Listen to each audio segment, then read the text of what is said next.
So this week's Everything Hollywood, there is a lot going on, and we are covering it all, from all's fair and all the fashions to Michael Jackson's new trailer that just released with his nephew playing his biopic, to Wicked and the immaculate live concert that they released this weekend, and many, many more topics. This is the episode you do not want to miss.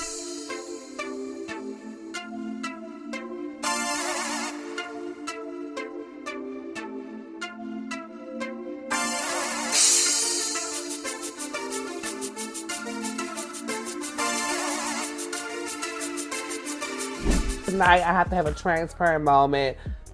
Tonight is going to be a special edition episode due to the climate of our country and everything that is going on, especially in my region, my area, the DMV with furlough and all of that. I just felt that the vibe tonight was not celebrity gossip. I feel like let's get into all things great, things that's just going to make you feel good in this time, that's going to just take your mind off of the heavy, the dark, the weary. Let's get into a heavy entertainment episode. I'm about to give you everything to turn on the TV and turn on the speakers for this good holiday and be able to spread the joy. So over the weekend, I was coming down with a winter bug, which caused me to be in my bed all weekend. My husband bringing me herbal teas so that I could feel better. And in that time, I decided to cut on the TV and catch all this greatness that's happening on TV right now. So many amazing things going on in television right now that will have you glued, stuck, let the worries go, just relax and just cut on some good television. I caught it all this weekend and we're about to go over everything I watched.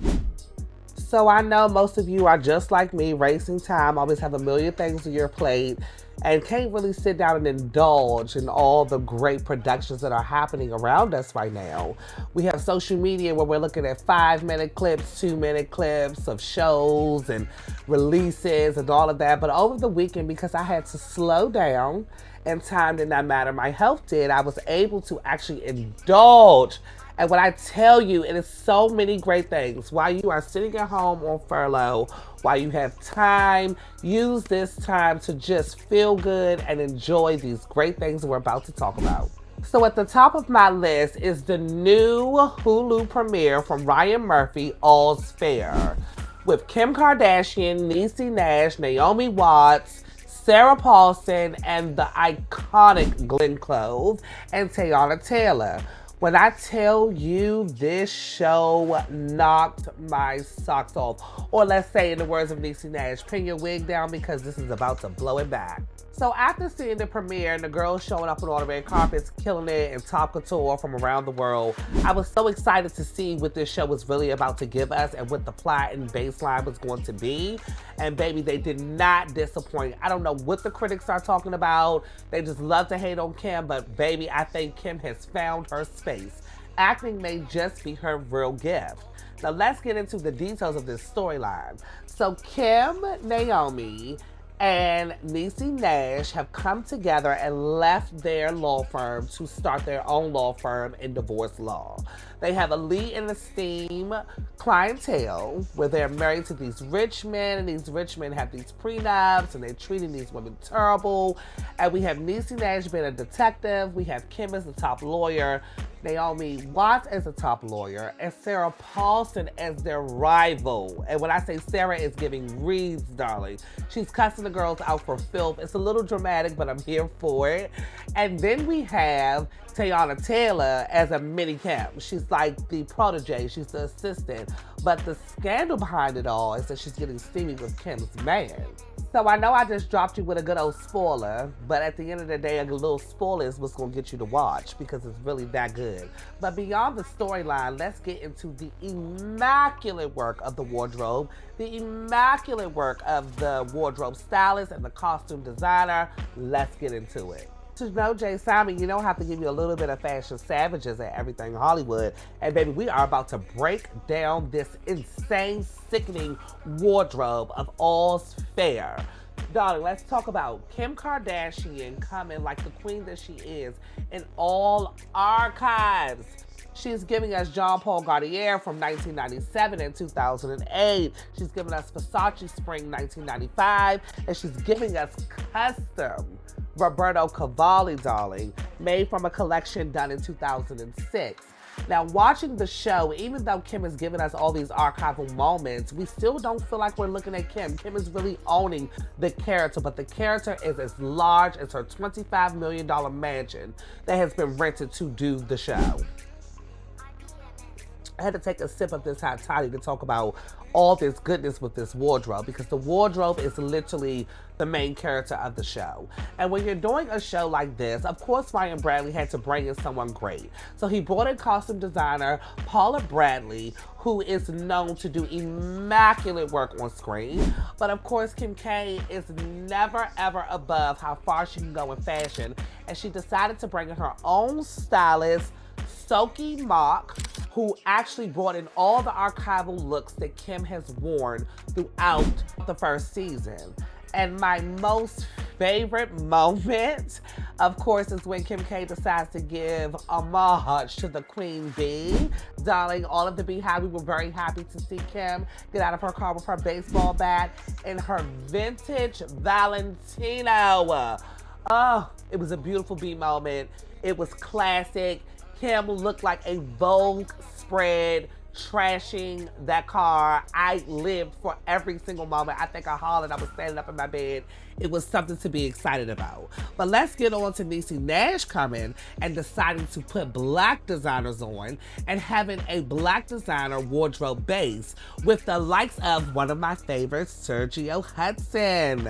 And then, of course, Miss Glenn Clove, iconic Glenn Clove, came and stunned in the office in a beautiful Dolce & Gabbana suit, while Teyana Taylor giving us youthful and fresh, and Rick Owens.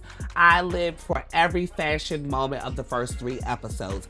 I'm so excited to see what's going to come for this show, and I'm definitely excited for what this wardrobe is going to continue to slay, darling. You can say whatever you want to say about Miss Kim K, but darling, everything she does, she gives herself 110% to it.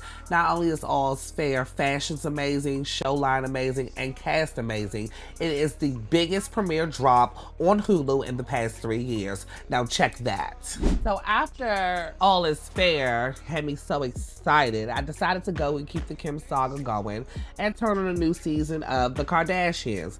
Now I'm gonna be very honest, I fell off The Kardashians a while ago, child. I just felt like how many seasons they're gonna give us with the family coming together. But I said, well, let me give it a try, because Kim got a lot going on now. She's working at the bar. She's working on a new television show. So let's see what it's giving. And baby, it gave. So in the Kardashians' new season, apparently everything in the family is shifting. They started out with Kris Jenner redoing The Devil Wears Prada and running all her mogul businesses for all her daughters, which I thought was so cute and I loved it. But let's talk about what's really going on with the family. So they are in a major shift. You have Scott ready to move out of California after the fires and go back to New York. You have Kourtney, child, with her new marriage and her new husband, and they are just above it all, child. They are on top of the world. Then you have Khloe, always keeping it real and calling everybody out and finding herself in her 40s and loving it. And then, of course, Kim, the worker bee, is doing a million things at one time and at the same time raising 4 children. We really do have to give Kim a lot of grace. Kim is not here to play with you. But the actual tearjerker of the opening of the new season is that Kris is now preparing to sell the family home that they bought back in 2008 when her and Bruce were still married. The departure dinner at the house with all of the family was actually very touching.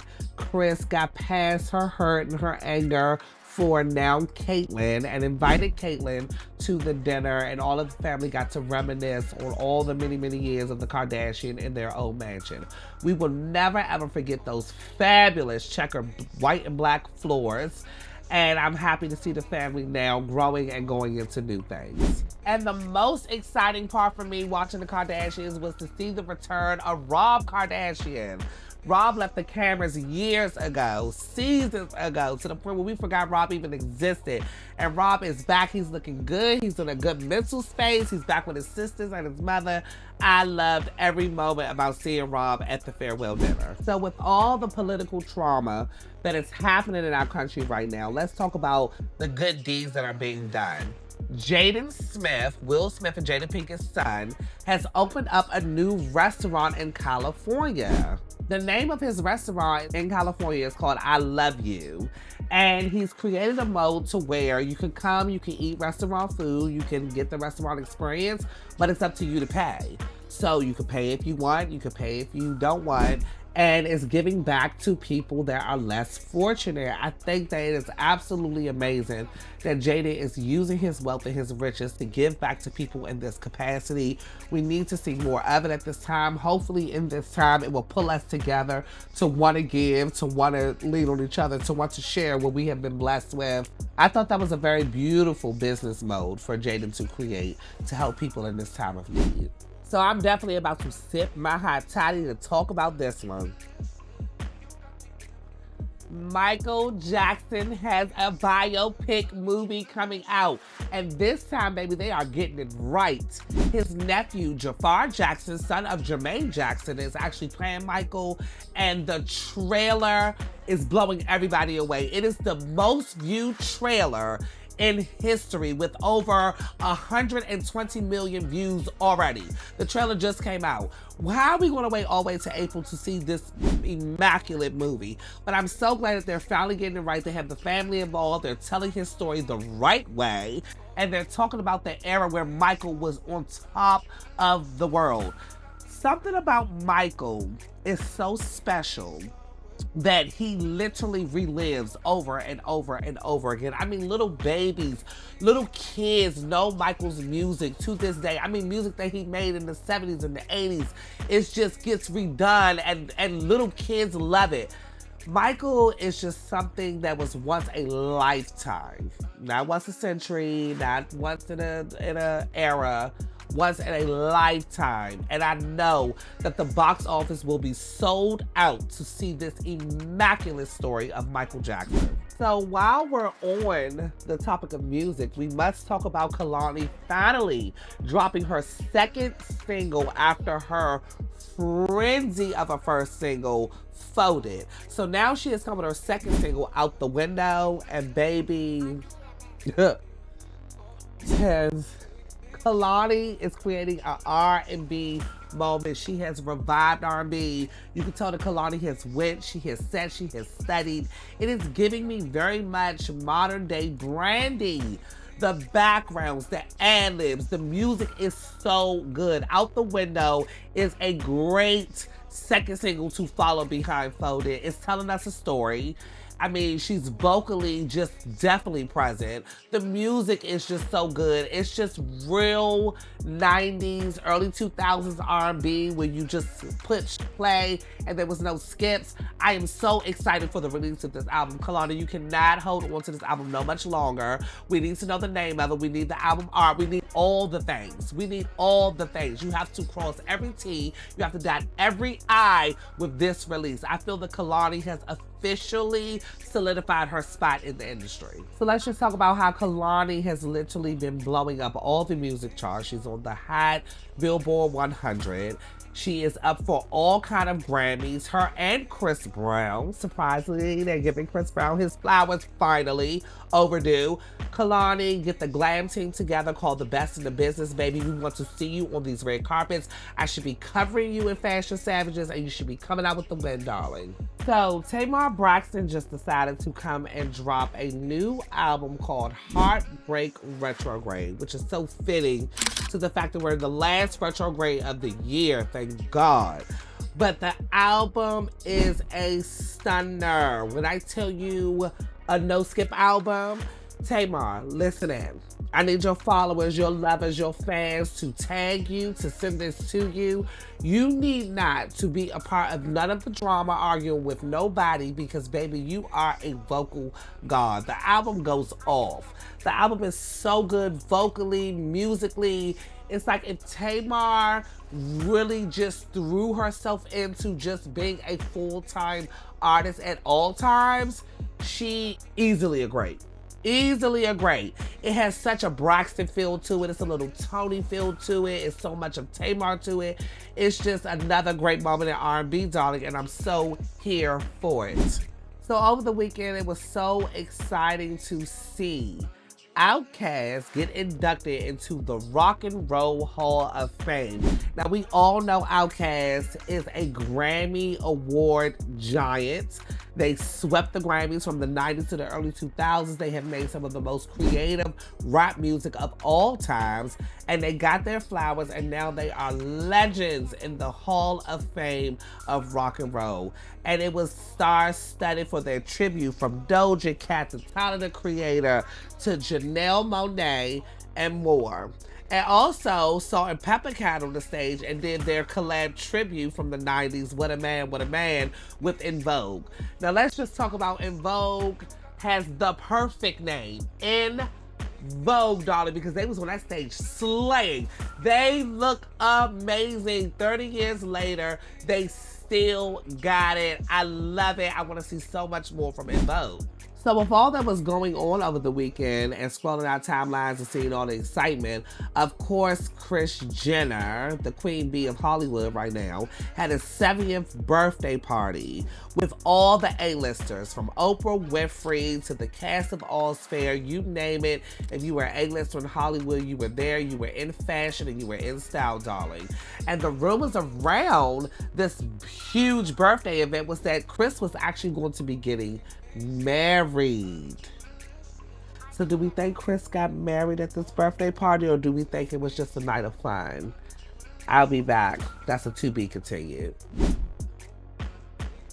Everybody, you are not to walk, you are not to crawl, you are to run to the television, darling, and cut on the new release of Wicked's live concert, One Wonderful Night, which now has been released on Peacock, was released on Hulu last night.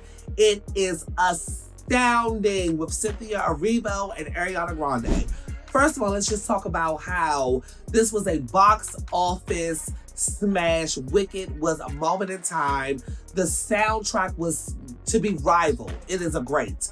And for them to come together and give us a production of a live concert blew my breath away. You need to play it on Thanksgiving, play it on Christmas. It is here to stay. It is a moment in time. It is the holiday classic cheer that we all need and have been looking for. I love that Cynthia Erivo and Ariana Grande have not only given us a soundtrack that is out of this world, vocals that are larger than life. They decided to come together and do something that had nothing to even do with Wicked or The Wizard of Oz and give us a classic duet called Get Happy by Barbra Streisand and Judy Garland. And baby, when I tell you, it closed the show like a stopper that I have never seen. Let's talk about, if you're into music, if you know music, the vocals of Ariana Grande and Cynthia singing this duet was something magical. It was so magical that Ariana Grande and Cynthia Erivo have actually put out that they are not done after Wicked. They are actually getting in the studio, darling, and working on a project together. Let's just talk about the moment that made the hair on the back of my neck stand up, with Cynthia Erivo performing Defying Gravity, and them strings picked her up and flew her around that audience, and she gave us a vocal of a lifetime. The audience was beyond standing ovation. It was like something you've never seen. I mean, what they have done with Wicked is just something so great. Cynthia Erivo and Ariana Grande are true talents that will stand the test of time. Go watch it this Christmas, this holiday with your family. You are going to enjoy it so much. You're going to have it on repeat. I actually have to watch it again. In this episode, I came to give cheer. I came to give love, darling. I'm dressed in roses and red. And I hope that you walk away with great moments of entertainment to turn on in your home, to feel good, to get out of your head, to get away from the depression. Do not let anything break you, because here at Everything Hollywood, even though we're talking about Hollywood, we are everyday people. And at the end of the day, love is to be spread. So I hope that you enjoy everything I gave you on my list today. Comment, let me know everything you watched, everything you listened to. Tell me what is your thoughts on it, and we can get into it. So this has been your Piping Hot Tea for this episode, darling. And if Jay Simon didn't give it to you, of course it doesn't matter.